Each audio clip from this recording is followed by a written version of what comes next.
जय हिंद साथियों, आप सभी का स्वागत है आपके अपने इस YouTube चैनल वीनस क्लासेस पर। आज की इस वीडियो में हम लोग देखेंगे साथियों एसएससी जीडी 2025 के लिए सामान्य ज्ञान का एक बहुत ही बेहतरीन प्रैक्टिस सेट, जिसमें वो प्रश्न शामिल हैं साथियों जो 100% एसएससी जीडी की परीक्षा में आते हैं और आने की प्रबल संभावना है। तो साथियों ज्यादा देर न लगाते हुए सीधा प्रश्नों पर आते हैं। तो साथियों इससे पहले हम आपसे एक गुजारिश करना चाहते हैं, यदि चैनल पर नए हैं तो चैनल को सब्सक्राइब करके नोटिफिकेशन बेल को ऑल पर क्लिक कर लीजिए ताकि आने वाली वीडियो सबसे पहले आप तक पहुंच सके। तो देखिए साथियों पहला प्रश्न क्या कहता है। पहला प्रश्न कहता है कि साथियों कि पूर्वी भारत का पहला दिव्यांग विश्वविद्यालय किस राज्य में खोला जाएगा। पश्चिम बंगाल, उड़ीसा, झारखंड, बिहार। तो साथियों किस राज्य में खोला जाएगा। जो बात करें साथियों पूर्वी भारत के पहले दिव्यांग विश्वविद्यालय की, वो साथियों झारखंड में खोला जाएगा। झारखंड में साथियों खोला जाएगा, जो कि खोला जा चुका है। खोला जा चुका है अब 11 जून 2024 को खोला जा चुका है। अब देखते हैं अगला प्रश्न साथियों। अगला प्रश्न देखिए साथियों, प्रश्नों का लेवल आप देखिए क्या कहता है। नाथुला दर्रा किस राज्य में स्थित है। अरुणाचल प्रदेश में, असम में, सिक्किम में, मेघालय में। तो साथियों कहाँ है वो, किस राज्य में है। तो बात करें साथियों नाथुला दर्रा की, यह सिक्किम राज्य में है। कहाँ पर, सिक्किम राज्य में है। लेकिन इसके बारे में जानकारी है, वो जानकारी आप जरूर सुनते जाइए। तो देखिए साथियों यह जो है वर्ष 1962 में, 1962 में क्या हुआ था, भारत और चीन युद्ध के बाद यह दर्रा बंद कर दिया गया था साथियों। भारत और चीन 1962 युद्ध हुआ था, उसके बाद यह दर्रा बंद कर दिया गया था। लेकिन वर्ष 2006 में, वर्ष 2006 में साथियों कई द्विपक्षीय व्यापारिक समझौते के बाद इसे पुनः खोल दिया गया। यह बात भी आप लोग याद रखेंगे। देखते हैं अगला प्रश्न साथियों। अगला प्रश्न देखिए साथियों क्या कहता है। केंद्र सरकार निम्नलिखित में से किस अनुच्छेद के अंतर्गत अंतरराज्यीय जल विवाद न्यायाधिकरण स्थापित करती है। अनुच्छेद 261, अनुच्छेद 262, अनुच्छेद 263, अनुच्छेद 301। तो साथियों किस अनुच्छेद के अंतर्गत अंतर राज्यीय जल विवाद का न्यायाधिकरण किया जाता है। तो साथियों अनुच्छेद 262 के अंतर्गत, अनुच्छेद 262 के अंतर्गत जो है जल अंतरराज्यीय जल विवादों का न्याय निर्णय किया जाता है साथियों। अब इसके अनुसार दो साथियों वो निकाले गए, क्या, दो साथियों अधिनियम निकाले गए। इसमें अनुच्छेद 262 के अनुसार दो अधिनियम निकाले गए। एक नियम था साथियों नदी बोर्ड अधिनियम, नदी, एक था नदी बोर्ड अधिनियम, अधिनियम, और एक था साथियों क्या, अंतरराज्यीय नदी जल विवाद अधिनियम, अंतरराज्यीय नदी जल विवाद अधिनियम। और ये अधिनियम साथियों कब निकाले गए थे, 1956 ईस्वी में निकाले गए थे। देखते हैं साथियों अगला प्रश्न। अगला प्रश्न देखिए साथियों क्या कहता है, ये रहा अगला प्रश्न। अगला प्रश्न ये रहा साथियों, देखिए क्या कहता है। कहता है कि निम्नलिखित में से कौन सा युग्म सही सुमेलित नहीं है। ऋग्वेद, ऋग्वेद साथियों स्तुति और भजन का ही है, एकदम सही हो जाएगा। और यह सबसे प्राचीन वेद भी है, क्या, सबसे प्राचीन वेद भी है।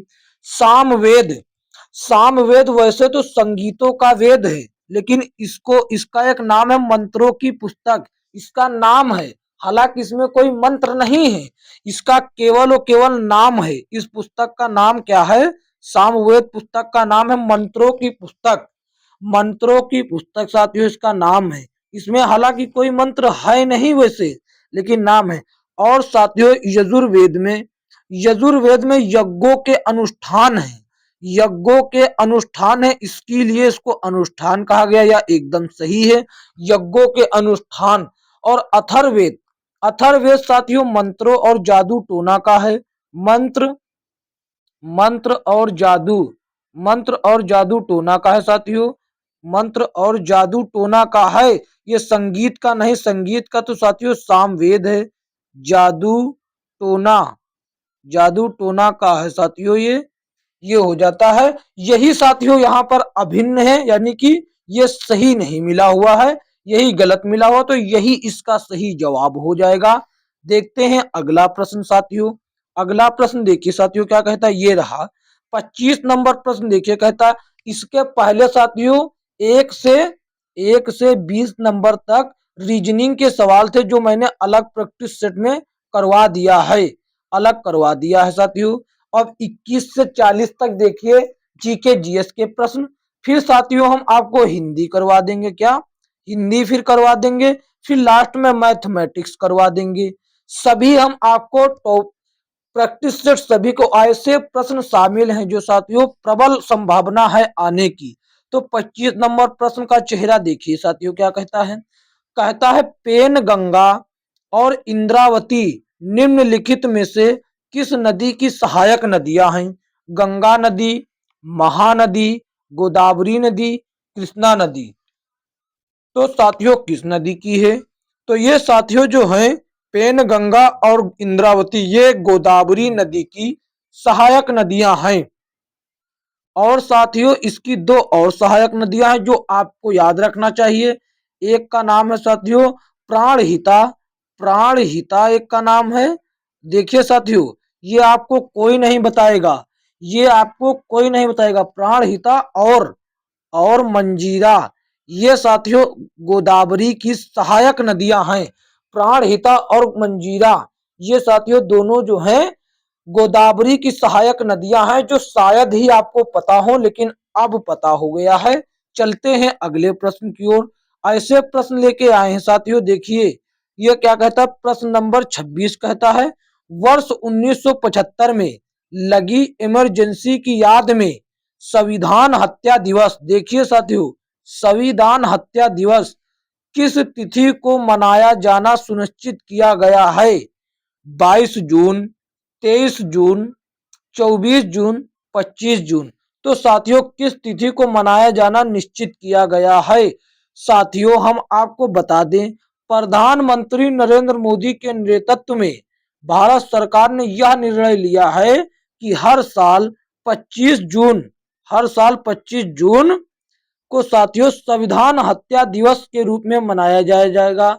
और इस दिन का उद्देश्य साथियों केवल यही है जो 1975 के आपातकाल के दौरान कठिनाइयों का सामना लोगों ने किया और बलिदानों और योगदानों को याद करना होगा। इसीलिए यह साथियों संविधान हत्या दिवस मनाया जाता है। चलते हैं अगले प्रश्न की ओर। अगला प्रश्न देखिए साथियों क्या कहता है। अगला प्रश्न ये रहा, कहता है मुद्रास्फीति की गणना करते समय यदि यदि यदि आपको देखना है, यदि शब्द पे विशेष ध्यान देना है। ये क्या कह रहा है, यदि अस्थिर वस्तुओं की कीमतों पर विचार ना किया जाए, जो रुकी हुई वस्तुएं हैं, जो रुकी हुई वस्तुएं हैं। अस्थिर नहीं साथियों, अस्थिर का मतलब क्या हो जाएगा, जो चलती फिरती हैं। अस्थिर का मतलब होता है रुकना, अस्थिर का मतलब रुकना, और अस्थिर का मतलब जो चल फिर रही की कीमतों पर विचार ना किया जाए तो ऐसी मुद्रास्फीति को किस रूप में जाना जाएगा। तो साथियों ऐसी मुद्रास्फीति को मूल यानी कि कोर मुद्रास्फीति के रूप में जाना जाएगा। ऑप्शन बी सही जवाब हो जाएगा साथियों, ऑप्शन बी जो है सही जवाब हो जाएगा। और बात करें साथियों हेडलाइन मुद्रास्फीति की, हेडलाइन मुद्रास्फीति की साथियों बात कर लेते हैं। तो ये होता है साथियों क्या, टोकरी में सभी वस्तुओं के मूल्य का परिवर्तन को संदर्भित करती है। टोकरी में सभी वस्तुओं के मूल्य में परिवर्तन को संदर्भित करती है ये हेडलाइन मुद्रास्फीति। देखते हैं साथियों अगला प्रश्न। अगला प्रश्न ये रहा, कहता है निम्नलिखित में से कौन चालुक्य वंश का प्रथम शासक था। बहुत ही बेहतरीन प्रश्न साथियों, इतिहास का है लेकिन आपको शायद ही पता हो। पुलकेशिन प्रथम, कीर्तिवर्मन, मंगलेशा या फिर मंगलेश, पुलकेशिन द्वितीय। तो कौन था साथियों चालुक्य वंश का प्रथम शासक? बात करें साथियों चालुक्य वंश के प्रथम शासक की, तो चालुक्य वंश का प्रथम शासक था पुलकेशिन प्रथम। कौन? पुलकेशिन प्रथम था साथियों। तो ऑप्शन ए सही जवाब हो जाएगा। और साथियों हम आपको बता दें कि चालुक्य राजवंश का पहला शासक पुलकेशिन प्रथम था, जो 540 ईस्वी में 540 ईस्वी में सिंहासन पर बैठा था। सिंहासन पर बैठा था। अब साथियों इसका पुत्र कौन था? इसका पुत्र ये कीर्तिवर्मन था और एक था मंगलेशा। मंगलेशा था इसका पुत्र और कीर्तिवर्मन था। और इन्होंने भी साथियों कई विजय प्राप्त की। और कीर्तिवर्मन का पुत्र था पुलकेशिन द्वितीय। पुलकेशिन द्वितीय था साथियों। पुलकेशिन द्वितीय जो था ये साथियों बहुत ही खतरनाक व्यक्ति था। कीर्तिवर्मन का पुत्र पुलकेशिन द्वितीय चालुक्य वंश का सबसे महान शासक था। और साथियों उसने लगभग 34 वर्षों तक शासन किया। उसकी सबसे बड़ी साथियों प्रसिद्धि या फिर जो भी कहिए वो क्या थी साथियों उपलब्धि, वो थी सबसे बड़ी, उसने हर्षवर्धन के विरुद्ध रचनात्मक युद्ध में जीत लिया था। रचनात्मक युद्ध में हर्षवर्धन को पराजित कर दिया था। यही सबसे बड़ी इसकी उपलब्धि थी। देखते अब यदि पूछ ले कि हर्षवर्धन को किसने पराजित किया, तो साथियों पुलकेशिन द्वितीय भी पराजित किया था। देखते हैं अगला प्रश्न। अगला प्रश्न साथियों देखिए क्या कहता है। ये रहा साथियों, कहता है कि प्रतीकों और सूत्रों के रूप में एक रासायनिक अभिक्रिया का प्रतीकात्मक प्रतिनिधित्व है। तो यह क्या कहलाएगा? रासायनिक आबंध, रासायनिक बलगतकी, रासायनिक समीकरण, रासायनिक गतिकी। तो साथियों आप सभी लोग जानते हैं ये रासायनिक समीकरण कहलाया जाएगा। तो ऑप्शन सी सही जवाब हो जाएगा। ऑप्शन सी जो है सही जवाब हो जाएगा। जैसे कि साथियों क्या हो जाएगा, हम आपको जैसे कि उदाहरण देकर कोई समझा दे। जैसे कि साथियों हाइड्रोजन गैस है ये, और प्लस ऑक्सीजन गैस है। ऑक्सीजन गैस ये मिलकर बना देती है साथियों H2O। H2O बना देती है। ये हो गया 2 और ये हो गया O। तो साथियों अब देखिए H2O हो गया, यहाँ पर बैलेंस कर दिया, हो गया मसला सारा खत्म। और यहाँ पर हम 2 कर दे तो हो गया मसला खत्म। तो देखिए यहाँ पर सूत्रों और प्रतीकों के आधार पर लिखा गया है। तो ये जो है रासायनिक समीकरण कहलाएगा। चलते हैं अगले प्रश्न की ओर। अगला प्रश्न देखिए साथियों क्या कहता है। कहता है पाल साम्राज्य किस क्षेत्र में शास्त्रीय काल के दौरान एक शाही शक्ति थी? ये आपको बताना बहुत ही बेहतरीन प्रश्न साथियों। कहता है देखिए किस शासन के दौरान, किस मतलब किस राज्य से उत्पत्ति हुई इसकी, ये बताना है आपको। बंगाल, कर्नाटक, गुजरात, कश्मीर। तो साथियों पाल साम्राज्य जो है भारतीय उपमहाद्वीप शास्त्रीय काल के दौरान एक शाही शक्ति था। इसमें कोई दो राय नहीं है। जिसकी उत्पत्ति साथियों बंगाल राज्य में हुई थी। कहाँ? बंगाल राज्य में हुई थी। और साथियों इसकी स्थापना, पाल वंश की स्थापना साथियों गोपाल ने की थी। क्या? किसने? गोपाल ने की थी। और साथियों कौन? गोपाल। और इसका उत्तराधिकारी था धर्मपाल। तो साथियों इसके प्रसिद्ध शासक कौन थे? गोपाल, धर्मपाल, देवपाल, महिपाल प्रथम। ये सभी साथियों पाल वंश के प्रमुख शासक थे। चलते हैं अगले प्रश्न की ओर। अगला प्रश्न देखिए साथियों क्या कहता है। कहता है राज्यसभा का सभापति बनने के लिए न्यूनतम आयु का मानदंड क्या है? साथियों राज्यसभा का सभापति बनने के लिए न्यूनतम आयु योग्यता क्या होनी चाहिए? तो साथियों न्यूनतम आयु योग्यता 35 वर्ष होनी चाहिए। कितनी? 35 वर्ष होनी चाहिए राज्यसभा का सभापति बनने के लिए न्यूनतम 35 वर्ष आयु होनी चाहिए कम से कम। इससे अधिक हो तो कोई दिक्कत नहीं होगा, लेकिन कम नहीं होना चाहिए। चलते हैं अगले प्रश्न की ओर।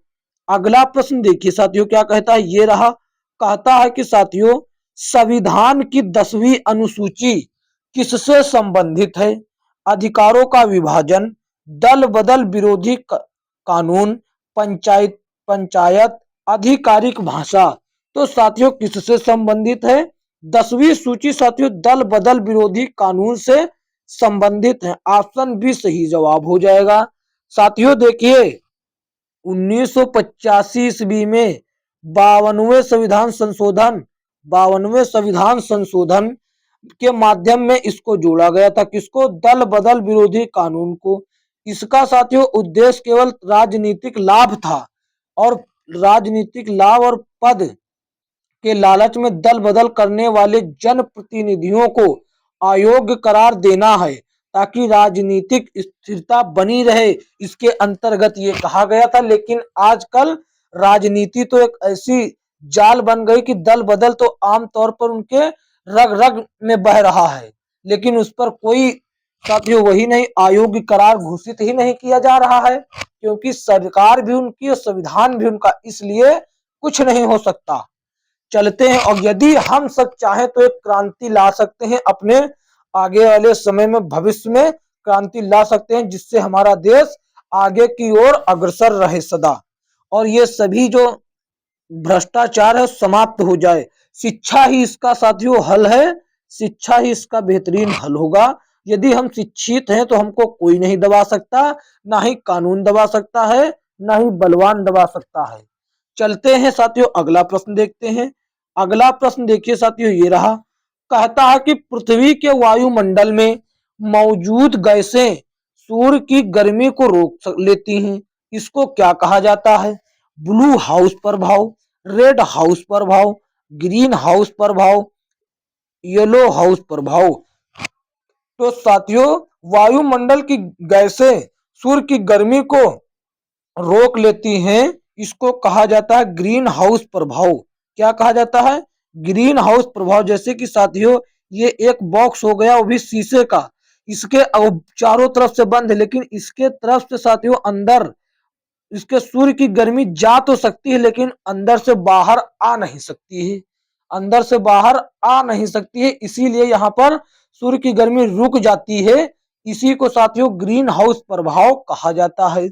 देखते हैं अगला प्रश्न, और आपको बताते चले साथियों कि जो ग्रीन हाउस प्रभाव में कौन कौन सी गैसें मौजूद होती हैं, कौन कौन सी गैसें मौजूद होती हैं, आपको ये बताना है साथियों। जैसे कि साथियों CO2 यानी कि कार्बन डाइऑक्साइड, और मीथेन यानी कि CH4, ये हो गया मीथेन, CH4 मीथेन। और साथियों जल वाष्प भी संबंधित होता है, जल वाष्प भी संबंधित होता है। ये और भी कई गैसें होंगी जो जल वाष्प के माध्यम से गणना नहीं करी जा सकती। देखते हैं अगला प्रश्न साथियों। अगला प्रश्न देखिए साथियों क्या कहता है, बहुत ही बेहतरीन प्रश्न है जो साथियों खेल से संबंधित है और करंट का भी है, एक प्रकार से किसका? करंट का भी है। देखिए साथियों भारतीय फुटबॉल टीम के किस खिलाड़ी का निधन 85 वर्ष की आयु में 29 जून 2024 को हुआ? भूपिंदर सिंह रावत, सैयद अब्दुल रहीद, शैलेंद्र नाथ मन्ना, साहू मेवालाल। तो साथियों किसका निधन हुआ 85 वर्ष की आयु में, और फुटबॉल का दिग्गज खिलाड़ी था? तो साथियों अखिल भारतीय फुटबॉल महासंघ ने किसका साथियों? भूपेंद्र सिंह रावत का 29 जून 2024 को निधन हो गया, जो फुटबॉल का एक बहुत ही बेहतरीन खिलाड़ी था, बहुत ही बेहतरीन खिलाड़ी था। कब? अखिल भारतीय फुटबॉल महासंघ ने पूर्व भारतीय विंगर भूपिंदर सिंह रावत के निधन की पुष्टि की। भूपिंदर सिंह रावत का 29 जून 2024 को कहां पर? सूरत गुजरात में हो गया निधन, सूरत और गुजरात में इसका निधन हो गया। उसने साथियों 1960 और 70 में, 1960 और 70 के दशक में तेज तलार खिलाड़ी रावत ने 1969 में मलेशिया के मर्केडा टूर्नामेंट में भारतीय टीम का प्रतिनिधित्व किया था, और संतोष ट्रॉफी जैसे कई घरेलू घरेलू टीमों में, घरेलू टूर्नामेंटों में साथियों उसने भाग लिया। चलते हैं अगले प्रश्न की ओर। अगला प्रश्न देखिए साथियों क्या कहता है। अगला प्रश्न भी बहुत ही बेहतरीन कंफ्यूजन प्रश्न है जो आपको कंफ्यूजित कर सकता है। कहता है निम्नलिखित में से किसे एक ऐसे प्रकार की बेरोजगारी के रूप में परिभाषित किया जाता है जहां श्रम बल की सीमांत उत्पादकता शून्य हो? उसको क्या कहा जाएगा? प्रच्छन्न बेरोजगारी, संरचनात्मक बेरोजगारी, प्रतिरोधात्मक बेरोजगारी, मौसमी बेरोजगारी, तो उसको साथियों प्रछन्न बेरोजगारी कहा जाएगा। क्या कहा जाएगा? उसको प्रछन्न बेरोजगारी कहा जाएगा। साथियों प्रछन्न बेरोजगारी एक प्रकार की ऐसी इस प्रकार की बेरोजगारी है जिसमें वास्तव में आवश्यकता से अधिक लोगों को रोजगार मिलता है। रोजगार तो मिलता है लेकिन साथियों वो ऐसा आमदनी नहीं कर पाते हैं। रोजगार तो अधिक लोगों को मिलता है, आवश्यकता से अधिक, लेकिन वो उतना पैसा नहीं कमा पाते हैं। तो साथियों यहाँ एक शख्स नौकरी करता हुआ नजर आता है लेकिन असल में वह नौकरी पर नहीं है। कुल उत्पादन में उसका योगदान शून्य अथवा नगण्य है, अर्थात सीमांत उत्पादकता शून्य है। साथियों मान लीजिए काम हो 10 लोगों का, अब हम आपको ये बता ही दें, काम है 10 लोगों का, वो उसको रुपया देना है साथियों 4000 टोटल में वो काम होना है। 4000 में वो टोटल काम होना है और वो एक ही दिन में होना है। तो नियम ये कहता है कि वो 10 दिन में कम से कम 10 लोगों में काम हो जाएगा, वो अपना 400 रुपया बांट लेंगे। लेकिन नहीं, वहां पर साथियों 20 लोगों को काम पर लगाया गया और वह काम जो हो गया साथियों जल्दी ही हो गया और वो 200 रुपया कमा रहे हैं। बस नहीं तो उनका भी गुजारा हुआ और काम भी जल्दी हो गया। इस प्रकार उनकी उत्पादकता तो लगभग शून्य है, मजदूरों की उत्पादकता लगभग शून्य है। इसी प्रकार की बेरोजगारी को प्रछन्न बेरोजगारी कहा जाता है। ऑप्शन ए सही जवाब हो जाएगा। देखते हैं अगला प्रश्न। अगला प्रश्न देखिए साथियों, हमसे गलती से बाय मिस्टेक छूट गया है। 38 नंबर प्रश्न आ गया है डायरेक्ट, तो कोई दिक्कत नहीं। क्या कहता है? 38 नंबर प्रश्न कहता है कौन सी राज्य या केंद्र शासित प्रदेश सरकार 2040 तक जलवायु लचीलापन और कम कार्बन विकास प्राप्त करने के लिए संयुक्त राष्ट्र पर्यावरण कार्यक्रम के साथ समझौते पर हस्ताक्षर करने वाली भारत की पहली राज्य या फिर केंद्र शासित प्रदेश सरकार बन गई है? नई दिल्ली, राजस्थान, जम्मू एंड कश्मीर, बिहार। तो क्या हो जाएगा साथियों? कौन सी राज्य की सरकार ने साथियों इस पर हस्ताक्षर किए हैं? तो बिहार सरकार ने हस्ताक्षर किए हैं। देखिए ऑप्शन डी सही जवाब हो जाएगा। पहली बार बिहार डी साथियों है जो साथियों पहली बार भारत के प्रथम राज्य ने समझौता लिया है, वो भी है वो बिहार। देखते हैं अगला प्रश्न साथियों। अगला प्रश्न साथियों देखिए ये रहा, बहुत ही बेहतरीन साथियों। ये रहा देखिए, डोम्मा राजू गुकेश, डेम्मा राजू गुकेश, यानी कि इसको हम डी गुकेश भी कह सकते हैं, डी गुकेश भी कह सकते हैं। डी गुकेश इसका बहुत फेमस नाम है, डी गुकेश निम्नलिखित में से किस खेल से संबंधित है? या साथियों सबसे कम उम्र के शतरंज खिलाड़ी में से एक हैं, जिसको साथियों देखिए उन्होंने इतिहास में दूसरे सबसे कम उम्र के ग्रैंड मास्टर बनने के लिए जाना जाता है। और साथियों उन्होंने जुलाई 2022 में उन्होंने 2700 की लाइव रेटिंग हासिल की है। ऐसा करने वाले वे चौथे सबसे कम उम्र के खिलाड़ी बन गए हैं। कौन? डी गुकेश, डोम्मा राजू गुकेश। निम्नलिखित में से किस खेल से संबंधित? तो ये हो जाएगा शतरंज। देखते हैं अगला प्रश्न साथियों। अगला प्रश्न देखिए ये रहा, कहता है साथियों देखिए अगला प्रश्न ये रहा 40 नंबर। भगवान जगन्नाथ की रथ यात्रा साल में एक बार के लिए होती है, वह किस राज्य में होती है? किस राज्य के नीलाचल श्री क्षेत्र में होती है? राजस्थान, उत्तर प्रदेश, महाराष्ट्र, ओडिशा। तो वह साथियों ओडिशा के नीलाचल श्री क्षेत्र में होती है। तो इसका सही जवाब ऑप्शन डी हो जाएगा। साथियों भगवान जगन्नाथ की रथ यात्रा साल में एक बार आषाढ़ महीने में, यानी कि जून जुलाई का दोनों शामिल होता है उसमें, आषाढ़ महीने में साथियों ओडिशा के नीलाचल श्री क्षेत्र में होता है। और इस महोत्सव में भगवान जगन्नाथ की पूजा की जाती है और भगवान जगन्नाथ को साथियों भगवान विष्णु का एक अवतार माना जाता है। साथियों आज की क्लास यहीं तक समाप्त करते हैं। साथियों कमेंट करके जरूर बताएं कि यह क्लास आपको कैसी लगी, और साथियों चैनल पर नए हैं तो चैनल को सब्सक्राइब जरूर करें और नोटिफिकेशन को साथ ही नोटिफिकेशन बेल को ऑल पर क्लिक कर लीजिए ताकि आने वाली वीडियो का नोटिफिकेशन सबसे पहले आप तक पहुंच सके। और साथियों, इस वीडियो को शेयर जरूर करें और आपको अच्छी लगी तो लाइक जरूर करें। साथियों, लाइक के लिए आपके लिए कहना पड़ता है, पढ़ाई में ये आपको शोभा नहीं देता स्टूडेंट को। और अपने दोस्तों में शेयर जरूर करें ताकि वह भी इसका लाभ उठा सके। और कमेंट करके हमें जरूर बताएं। और साथियों, चैनल पर नए तो चैनल को सब्सक्राइब अवश्य करें। मिलेंगे किसी अन्य वीडियो में, तब तक के लिए जय हिंद जय भारत।